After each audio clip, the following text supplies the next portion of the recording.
கிறிஸ்துவுக்குள் பிரியமான சகோதர சகோதரிகளே, இயேசு கிறிஸ்துவின் இனிதான நாமத்தில் உங்கள் அனைவருக்கும் என் அன்பின் வாழ்த்துக்களை தெரிவித்துக் கொள்கிறேன். கடந்த மாதம் முழுவதும் நம்மை பாதுகாத்து இந்த 4வது மாதத்தையும் காண கிருபை செய்த தேவனுக்கு நாம் நன்றி செலுத்துவோம். கர்த்தர் இந்த ஏப்ரல் மாதம் முழுவதும் நம்மை ஆசீர்வதித்து பாதுகாத்து வழிநடத்துவாராக. இன்றைய தினம் உங்களுக்காக கொடுக்கப்பட்ட வேதவசனம் எரேமியா 17ஆம் அதிகாரம் 7ஆம் வசனம். கர்த்தர் மேல் நம்பிக்கை வைத்து கர்த்தரை தன் நம்பிக்கையாக கொண்டிருக்கிற மனுஷன் பாக்கியவான். சூரியபுரம் என்னும் நாட்டை வீரவர்மன் என்ற அரசர் ஆண்டு வந்தார். அவர் இரவு நேரங்களில் மாறு வேடத்தில் மந்திரியை அழைத்து கொண்டு நகர சோதனைக்கு செல்வார்.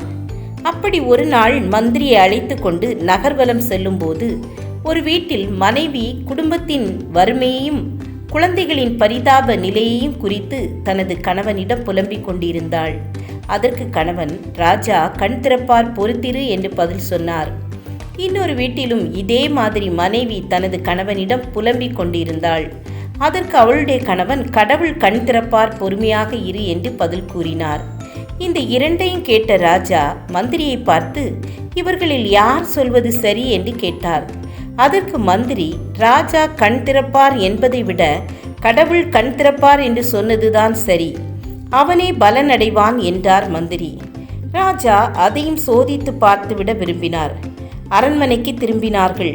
மறுநாள் ஒரு பூசணிக்காயை கொண்டு வர சொல்லி அதில் துவாரம் போட்டு உள்ளே இருந்த விதைகளையும் சதையை நீக்கிவிட்டு அதற்கு பதிலாக பொற்காசுகளை நிரப்பி மூட செய்தார்.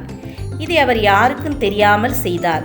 பிறகு ராஜா கண் திறப்பார் என்று கூறியவனை வரவழைத்து அவனுக்கு அந்த பூசணிக்காயை அன்பளிப்பாக கொடுத்தனுப்பினார்.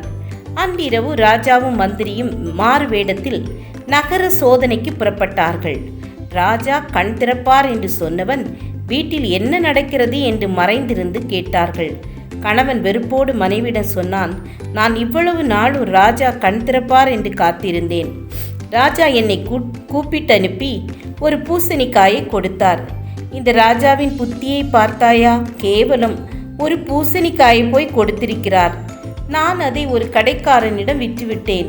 இனிமேல் ராஜாவை நம்பி பிரயோஜனமில்லை என்று கூறினான். இதை கேட்ட ராஜா அதிர்ச்சியும் ஏமாற்றமும் அடைந்தார்.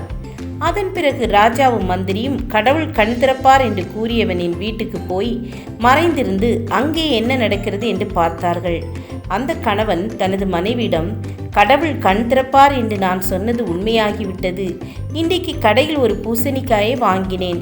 அதை அறுத்து பார்த்தபோது நிறைய பொற்காசுகள் இருந்தன. கர்த்தருடைய கிருபையால் நம்முடைய வறுமை இன்றோடு ஒழிந்தது என்று மகிழ்ச்சியோடு சொல்லிக் கொண்டிருந்தான். இதை கேட்டதும், கர்த்தர்தான் எல்லாவற்றுக்கும் மேலானவர், அவர்தான் எல்லாரையும் காப்பாற்றுகிறார் என்பதை அரசர் புரிந்து கொண்டார். ஆம் என கண்பானவர்களே, தேவன் மட்டும்தான் நம்முடைய எல்லா சூழ்நிலைகளிலும் நம்மோடு இருப்பவர். நம்முடைய கஷ்டமானாலும் நஷ்டமானாலும் நம்மோடு கூட இருந்து நம்மை வழி நடத்துபவரும் அவரே. நாம் தேவன் மீது வைத்திருக்கும் நம்பிக்கை மற்றும் அவர் நம்மீது கொண்டுள்ள கிருபையின் காரணம்தான் நாம் இன்றும் ஜீவனோடு இருப்பது.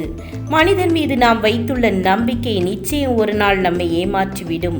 ஆனால் தேவன் மீதுள்ள நம்பிக்கை ஒரு நாளும் வீண் போகாது. அது மாத்திரமல்ல, இன்றைய காலகட்டத்தில் எந்த ஒரு சூழ்நிலையிலும் தேவனை மாத்திரம் நாம் சார்ந்து வாழும்போது நம்மை பாக்கியவான்கள் என்று வேதம் கூறுகிறது. ஜெபம் செய்வோம். கிருபையும் இரக்கமும் நிறைந்த கர்த்தாவே, கடந்த மாதம் முழுவதும் எங்களை பாதுகாத்து இந்த புதிய மாதத்தை காண செய்ததற்காக உமக்கு நன்றி செலுத்துகிறோம். இந்த மாதம் முழுவதும் ஜீவன் சுகம் பலன் தந்து எங்களை வழி நடத்துங்க. பிரச்சனையினால் வேதனைப்படுகிற பிள்ளைகளுக்கு பிரச்சனையிலிருந்து விடுதலை கொடுங்க. ஆசீர்வதித்து வழி நடத்துங்க. இயேசுவின் நாமத்தில் பிதாவே, ஆமேன், ஆமேன். God bless you.